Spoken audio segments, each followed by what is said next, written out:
Hello friends, welcome to my channel BMS with Sakshi. Today we are going to do one shot of वाददोष.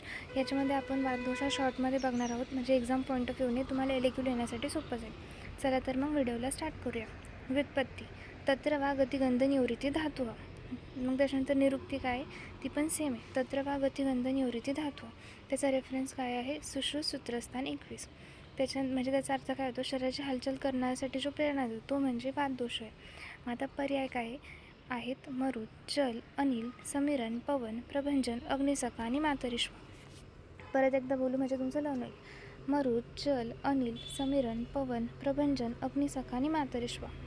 त्याच्यानंतर आहे पांचभौतिक संघटन. वायव्य आकाश भूताभ्याम वायू. म्हणजे वाददोषामध्ये वायू, आकाश हे महाभूत अधिक्य असतात. वायव्य आकाश भूताभ्याम वायू हे झालं त्याचं पांचभौतिक संघटन. नेक्स्ट आहे सामान्य स्थाने.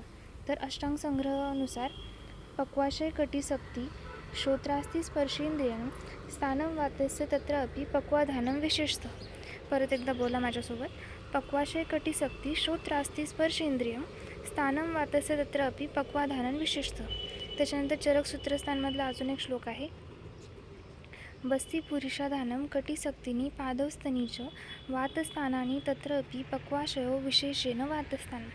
परत एकदा बोलू. बस्ती पुरुषाधानं कटिसक्तीनी पादौस्तनीच वातस्थानानी तत्र अपि पक्वाशयो विशेष वातस्थान. म्हणजे चरकानुसार त्याचं प्रमुख स्थान पक्वाशय आहे, सुश्रुत अनुसार श्रोणी आणि गुद संश्रय, आणि वाग्भट अनुसार पक्वाधान असे त्यांचे सामान्य स्थाने आहे.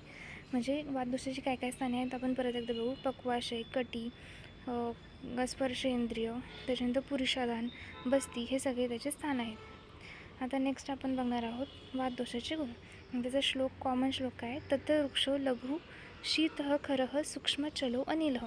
परत एकदा बोला. तत्र वृक्षो लघुः शीतः खरः सूक्ष्म चलो अनिलः.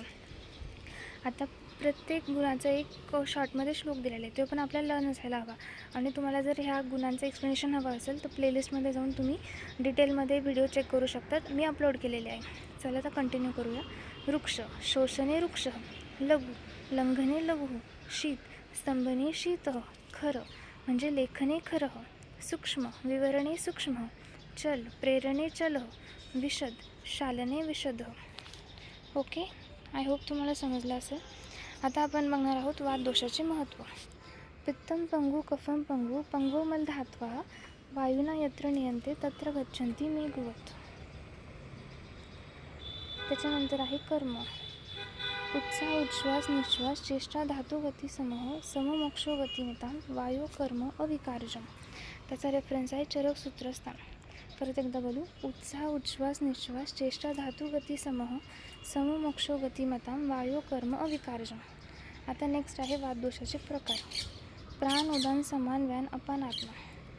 प्राण उदान समान व्यान अपानात्मा म्हणजे प्राणवायू, उदानवायू, समानवायू, व्यानवायू आणि अपानवायू हे वाददोषाचे 5 प्रकार आहेत. आता आपण डिटेलमध्ये प्रत्येक प्रकाराचा श्लोक बघू आणि त्याचे कार्य काय आहे ते बघू. प्राणवायू. स्थानं प्राणस्य मूर्धार कंठजीवास्य नासिका स्टीवन शौतोद्गार श्वास आहारादी कर्मश्च. परत एकदा बोलू.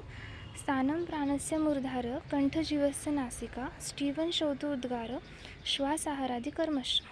आचार्य शारंगधरने प्राणवायूचे स्थान हृदय व त्याचे कार्यक्षेत्र नाभी मानले आहे. आता प्राणवायूचे काय कार्य आहेत. निश्वास, हृदयधारण, चित्तधारण, मनोधारण, बुद्धिधारण, इंद्रियधारण आणि आहारपचन. नेक्स्ट आहे उदानवायू. उदानस्य पुनः स्थानं नाभी उरकंठे एव च वाक्प्रवृत्ती प्रयत्न ऊर्जा बल वर्ण आदी कर्मश्च. परत एकदा रिवाइज करू. उदानस्य पुनः स्थानं नाभी उरकंठे एव च वाक्प्रवृत्ती प्रयत्न ऊर्जा बल वर्ण आदी कर्मश्च. त्याच्यानंतर त्यांनी सांगितले की शारंगधरमध्ये फुफ्फुस हे वायूचे स्थान मानले आहे. आणि आता उदानवायूचे काय कर्म आहेत. उच्छ्वास, वाक्प्रवृत्ती, बल, वर्ण, स्मृती आणि ऊर्जा. नेक्स्ट आहे समानवायू. स्वेददोषांबुवहानी स्रोतांसी समधिष्ठितः आंतरग्नेश्च पार्श्वस्थ समानो अग्निबलप्रदाः. परत एकदा माझ्यासोबत रिवाइज करा. स्वेददोषांबुवहानी स्रोतांसी समधिष्ठितः आंतरग्नेश्च पार्श्वस्थ समानो अग्निबलप्रदाः. समान वायूचे स्थान गृहिणी आहे. आता त्याच्यात काही टर्म्स दिले. अन्न गृहती, पचती, विवेचयती, मुंचंती हे आपण शॉर्टमध्ये समजून घेऊ. अन्न गृहती म्हणजे काय? अन्न आमाशयात, पक्वाशयात, ग्रहणीमध्ये धारण करणे म्हणजे अन्न गृहती. अन्न पचती, अन्नाच्या हालचालीने अन्नाचा संपर्क पाचक पित्ताशी होतो. जठराग्नीशी येऊन अन्नपचन होते. म्हणजे त्यांनी काय सांगितलं की आमाशय, पक्वाशय, ग्रहणी हे अन्नाचं ग्रहण करतात आणि त्याच्यानंतर हालचाली झाल्यामुळं ते पाचक पित्ताशी संपर्क येऊन जठराग्नी अन्नपचन करते. हे झालं अन्न पचती. मग अन्न विवेचयती, पचन झाल्यास आहार रसाचे शोषण करण्याचे कार्य म्हणजे अन्न विवेचयती.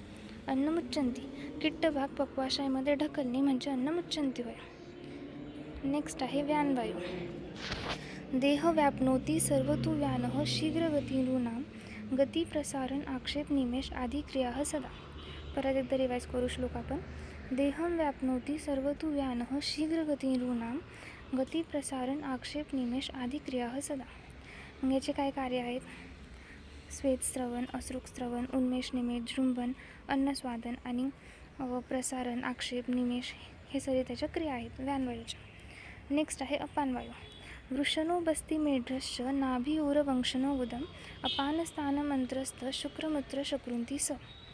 परत एकदा रिवाईज करू. वृक्षणो बस्ती मेढ्रश्च नाभी उरवंशनो उदम अपानस्थानमंत्रस्थ शुक्रमूत्र शकृंती स. मग त्यांनी काय सांगितलं आहे की त्याचे स्थान काय? वृषण, बस्ती, मेढ्र, नाभी, ऊर, वंशन, गुद हे सगळे अपानवायूचे स्थान आहेत आणि त्याचं कार्य काय आहे? तर मल, मूत्र, शकृत,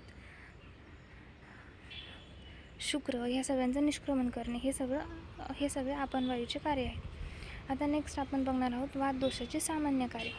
हा श्लोक खूप इम्पॉर्टंट आहे आणि मी तुम्हाला आत्ता वातदोषाचे प्रकार एक्सप्लेन केले. जर तुम्हाला ते डिटेलमध्ये व्हिडिओ हवा असेल तर तुम्ही प्लेलिस्टमध्ये जाऊन चेक करू शकता. आता आपण बघणार आहोत वातदोषाचे सामान्य कार्य.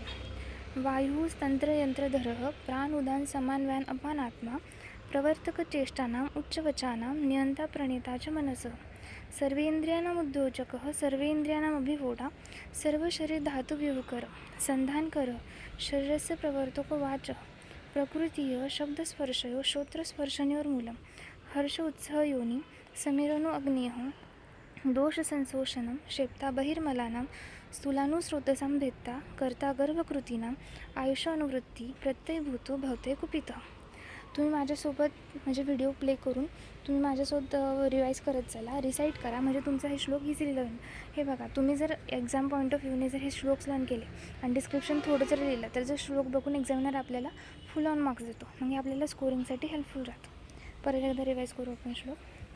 वायुस्तंत्रयंत्रधरः प्राण उदान समान व्यान अपानात्मा प्रवर्तक चेष्टानां उच्चवचानां नियंता प्रणेता च मनसः सर्वेंद्रियाणामुद्योजकः सर्वेंद्रियाणामभिवोढा सर्वशरीर धातुव्यूहकर संधानकर शरीरस्य प्रवर्तको वाचः प्रकृतिः शब्दस्पर्शयो श्रोत्रस्पर्शयो मूलं हर्ष उत्साह योनि समीरणो अग्नेयः दोषसंशोषणं क्षेप्ता बहिर्मलानां स्थूलानुस्रोतसां भेत्ता कर्ता गर्भकृतीनां आयुषानुवृत्ती प्रत्ययभूतो भवते कुपितः. आय होप तुम्हाला व्हिडिओ समजला असेल. जर तुम्हाला व्हिडिओ आवडला असेल तर लाईक, शेअर, सबस्क्राईब करा आणि अशाच नवीन व्हिडिओसाठी स्टे ट्यून. थँक्यू.